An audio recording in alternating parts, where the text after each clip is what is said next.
नमस्कार, सुप्रभात, राधे राधे, राम राम। कैसे हैं आप सब? हम उम्मीद करते हैं कि आप लोग अच्छे होंगे और अच्छे ही रहना चाहिए। प्रभु आप पर असीम कृपा करें। प्रभु को सब पता है कि आपको क्या चाहिए, तो वो हमेशा आप पर अपना आशीर्वाद बनाए रखें। आज हम एक चैप्टर लेके आए हैं जो काव्य खंड से चैप्टर 2 है। काव्य खंड से पाठ संख्या 2 का पद है, जिसके रचनाकार कबीर जी हैं। उसका प्रश्नोत्तर लेकर हम आए हैं। सो आप पढ़ेंगे, देखेंगे, लिखेंगे और याद रखेंगे, है ना? तो अब हम प्रश्नोत्तर पर चलते हैं। प्रश्न है, कबीर ने संसार को बौड़ाया क्यों कहा है? प्रश्न संख्या 1 है कि कबीर ने संसार को बौड़ाया क्यों कहा है? तो उसका उत्तर होगा, प्राणी में वास्तविकता का आकलन करने के लिए करणीय और अकरणीय भेद के करने की क्षमता समाप्त हो जाती है। सत्य कठोर, रुक्ष और रुचिकर अनाकर्षक होता है, किंतु हितकर भी वही होता है। जबकि असत्य कोमल, स्निग्ध, रुचिकर और एक बार सत्य की ओर सन्मुख करने का यत्न कर चुके हैं, किंतु यह संसार हमेशा असत्य की ओर, माया की ओर बही जाता है। इसलिए कबीर ने संसार को बौड़ाया कहा है।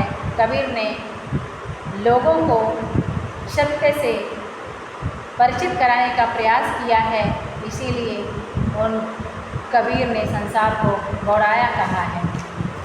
आगे का प्रश्न है प्रश्न संख्या 2, साँच कहो तो मारन धावे, झूठे जगपतियाना। कबीर ने यहाँ किस सच और झूठ की बात की है? तो उसका उत्तर होगा कि भाषा के डिक्टेटर और वाणी के नटराज कबीर जो हैं, वह खरी खोटी उक्तियों के लिए प्रसिद्ध हैं। प्रस्तुत पद में आत्मस्वरूप का ज्ञान और सच है, और बाहर का वस्तु जगत को विभिन्न रूपात्मक है, बाह्य आडंबर युक्त है, दिखावा मात्र है, नश्वर है, और वही झूठ है। पंडित मुल्ला झूठे अहंकार में पढ़कर, अज्ञान में पढ़कर लड़ रहे हैं और अपने अपने पथ को लोगों को विभिन्न कर्म कांडों से उलझाकर भ्रमित कर रहे हैं। ईश्वर, राम, अल्लाह, ये सब एक ही परम सत्ता हैं, अलग अलग नाम है इनका मात्र। जिसे अत्यंत सहजता से बिना किसी नियम, धर्म, रोजा, पूजा, पाठ, स्नान, ध्यान, वेद, किताब की सहायता से प्राप्त की जा सकती है। कबीर यही सच बतलाना चाहते हैं कि सहज जीवन यापन कर भी ईश्वर को पाया जा सकता है। लोग उन्हें यह समझाना चाहते हैं तो लोग उन्हें मारने को दौड़ते हैं, बाह्य आडंबर को झूठा बताते हैं, बेकार ही निरर्थक और ईश्वर से विमुख करने वाला बताते हैं। उसी की ओर लोग उसी की ओर खींचे चले आते हैं। इसीलिए इसी झूठ और सच की बात को कबीर ने बताया है। प्रश्न संख्या 3 है, कबीर के अनुसार कैसे गुरु शिष्य अंतकाल में पछताते हैं? ऐसा क्यों है? तो उसका उत्तर है, इस संसार में 2 तरह के गुरु और शिष्य मिलते हैं। एक कोटि हैं सद्गुरु और शिष्य, जिन्हें तत्व ज्ञान होता है, जो विवेकी होते हैं, जिन्हें जीव ब्रह्म के संबंध का ज्ञान होता है। ऐसे सद्गुरु शिष्यों में सद आचार भरते हैं। इनका अंतर्बाह्य एक समान होता है और यह अहंकार शून्य होते हैं। शिष्य गुरु की दूसरी कोटि है और असद गुरु और असद शिष्य की। इस संबंध में कबीर ने एक साखी में कहा है, जाके गुरु अंधेरा, चेला खरा निरंद, अंधा अंधे ठेलिया, दोनों कूप षडंग। आगे कवि ने कहा है कि अविवेकी बनावटी गुरु सदग्रंथों का केवल उच्चारण करते हैं, वाचन करते कराते हैं। ग्रंथों में विहित निहित तथ्यों को अपने आचरण में उतरवाते हैं। परिपक्व ज्ञान और उससे उत्पन्न अभिमान को अपनी आजीविका बना लेते हैं। समय रहते ये चेत नहीं पाते और अंत में जब आत्मोद्धार के लिए समय नहीं बच पाता है, तब ये बेचैन हो जाते हैं, किंतु अब इनके पास पछतावे के अलावा कुछ नहीं बचता है। ऐसे ही गुरु शिष्य अंतकाल में पछताते हैं, ऐसा कबीर जी ने कहा। हिंदू कहे, प्रश्न संख्या 4 है, हिंदू कहे मोहे राम प्यारा, तुरत कहूँ रहीमाना, आपस में दो लरी लरी मुए, मर्म काहू न जाना। सो इन पंक्ति का जो है भावार्थ स्पष्ट करना है तो उत्तर होगा उसका, अपने समय के और अपनी तरह के अनूठे समाज सुधारक चिंतक कबीर रचित पद से उद्धृत पंक्तियों में परम सत्ता के एक रूप का कथन हुआ है, एक रूप का वर्णन हुआ है। यही मर्म है, यही अंतिम सत्य है कि परम ब्रह्म अल्लाह ईश्वर गॉड एक ही है, किंतु अज्ञानतावश अलग अलग धर्म संप्रदायों में बसा मानव समाज और अपने अपने भगवान से प्यार करता है, दूसरे के भगवान को हे समझता है, अपने भगवान के लिए अंधभक्ति दर्शाता है। यह कट्टरता बद्धमूलता इतनी प्यारी होती है कि जरा जरा सी बात पर धार्मिक भावनाएं आहत होने लगती है। दो संप्रदायों के बीच सौहार्द का वैमनस्य में बदल जाता है और आपस में हिंदू मुस्लिम एक दूसरे के खून के प्यासे हो जाते हैं और लड़कर मर जाते हैं, लड़ कट कर मरते हैं। ऐसी परम तत्व का, परम सत्य का, मूल मर्म का ज्ञान होता तो पूर्व पश्चिम मंदिर मस्जिद पूजा रोजा राम रहीम भेद नहीं करते, एक दूसरे के लिए प्राणोत्सर्ग करते, न कि एक दूसरे का खून का प्यासे होते। इसीलिए कहा है कि हिंदू कहता है कि मेरा राम प्यारा है और मुस्लिम कहता है कि मेरा रहीम प्यारा है, और इसीलिए आपस में दोनों लड़ कट कर मर जाते हैं। प्रश्न संख्या 5 है, बहुत दिनन के बिछुरे माधो मन नहीं बांधे धीर। बहुत दिनन के बिछुरे माधो मन नहीं बांधे धीर की बात यहाँ माधो किसके लिए प्रयुक्त हुआ है, प्रश्न है आपका। उसका उत्तर होगा ज्ञान मार्गी निर्गुण मार्गी संत कवि कबीर दास रचित उपर्युक्त पंक्ति में माधो कृष्ण के लिए प्रयुक्त होकर भी रूढ़ नहीं है। कबीर बदमूल रचना धर्मी नहीं है। परिवारजक संत अपनी बात सशक्त ढंग से कहने के लिए इस्लाम, अल्लाह, रहीम, करीम, रहमान, सुल्तान का भी उपयोग करते हैं। विष्णु के अंशावतार तथा राम का पूर्णावतार कृष्ण केशव कान्हा ही होता है। माधव का प्रयोग करते हैं, किंतु उद्देश्य संप्रदाय विशेष के सापेक्ष न होकर निर्गुण ब्रह्म को द्योतन करना होता है। कबीर के राम दशरथ सुत नहीं, निर्गुण ब्रह्म राम है। यही स्थिति माधव की भी है। यहाँ माधव वृंदावन के रास रचैया नहीं, निर्गुण ब्रह्म के द्योतक हैं। निराकार, जिसका कोई रूप नहीं, कोई आकार नहीं, उसके द्योतक हैं। प्रश्न संख्या 6 है आपका, कबीर ने शरीर में प्राण रहते ही मिलने की बात क्यों की है। उसका उत्तर है प्रेम में यूँ तो संपूर्ण शरीर मन प्राण सभी जो है सहभागी होते हैं, किंतु आँखों की भूमिका अधिक होती है। विरह की दशा में आंखें लगातार प्रेमास्पद की राह देखती है, जिससे हम प्रेम करते हैं उसकी राह देखती है, और विरही प्रेमी की आकुलता व्याकुलता की अतृप्ति ज्ञापन आँखों से ही होती है। फिर इसका क्या भरोसा कि मृत्यु के बाद यह शरीर पुनः प्राप्त हो। प्रेम यदि इसी जन्म और मनुष्य योनि में हुआ तो विरह की ज्वाला यदि यही शरीर मन प्राण दग्ध हो रहे हैं तो फिर प्रेम का सार्थक्य भी तो तभी प्राप्त होगा जब शरीर में प्राण रहते इसी जन्म में प्रभु से मिलन हो जाए, विरह मिलन में बदल जाए। यही कारण है कि कबीर ने शरीर में ही प्राण रहते ही मिलने की बात की है। प्रश्न संख्या 7 है आपका, हिंदी में कबीर ईश्वर से मिलने के लिए बहुत आतुर है, क्यों।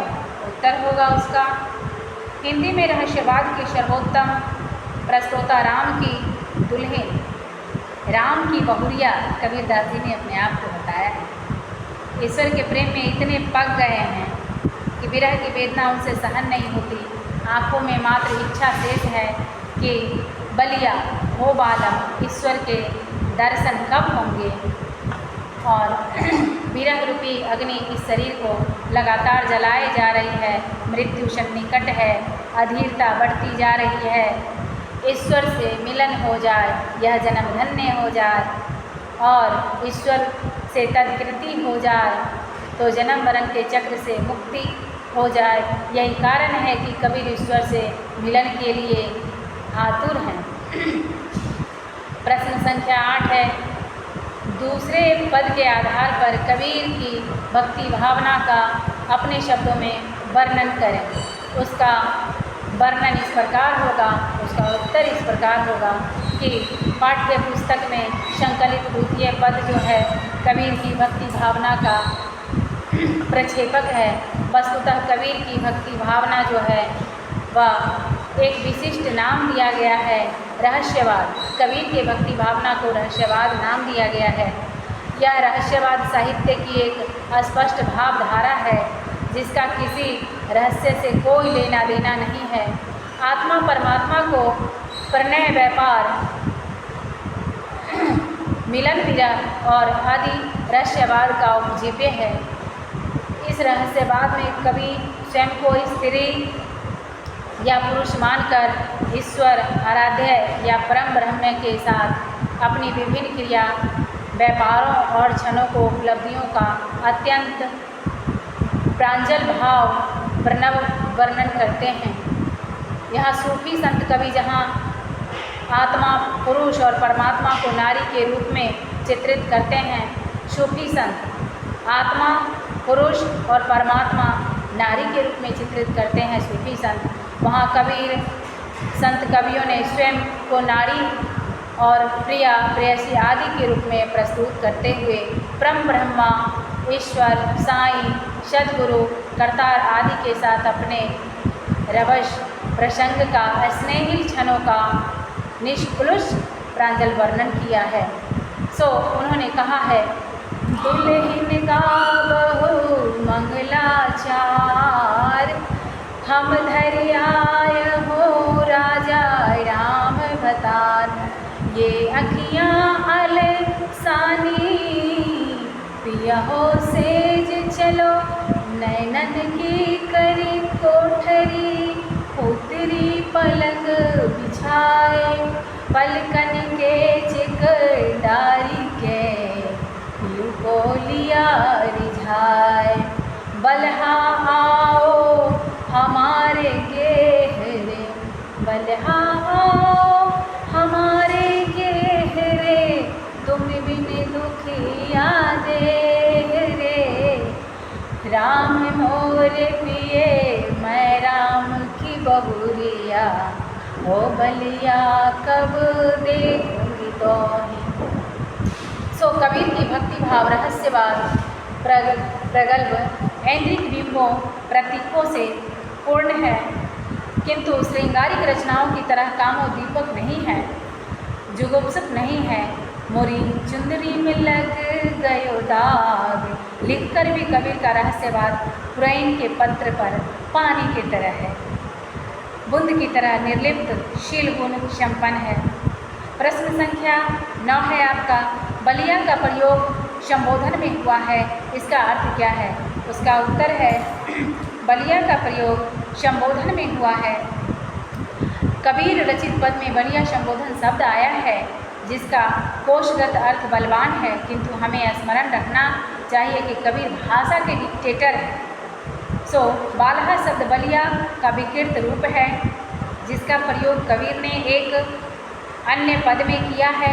बालहा आओ हमारे गेहरे, कबीर के मत से बलिया का अर्थ सर्वशक्तिमान, सर्वसंपन्न, परम पुरुष, भरतार और पति ही है।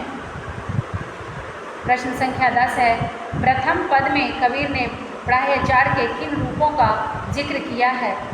अपने शब्दों में लिखें। तो इसका उत्तर है, परंपरा के भंजक, रूढ़ि भंजक, समाज सुधारक कबीर प्रथम पद रचित।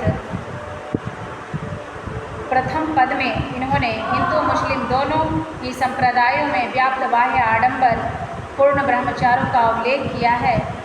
तथाकथित नेमी नियमों को पालन करने वाले लोगों द्वारा प्रातःकाल प्रत्येक ऋतु और अवस्था में स्नान करना, पत्थर पूजना, आसन मारकर बैठना, समाधि लगाना, पितरों की पूजा करना, तीर्थाटन करना, विशेष माथे पर विभिन्न रंगों रूपों में गलों और कानों में आसपास बाहों पर तिलक छाप लगाना, ये सभी बाह्य आडंबर हैं।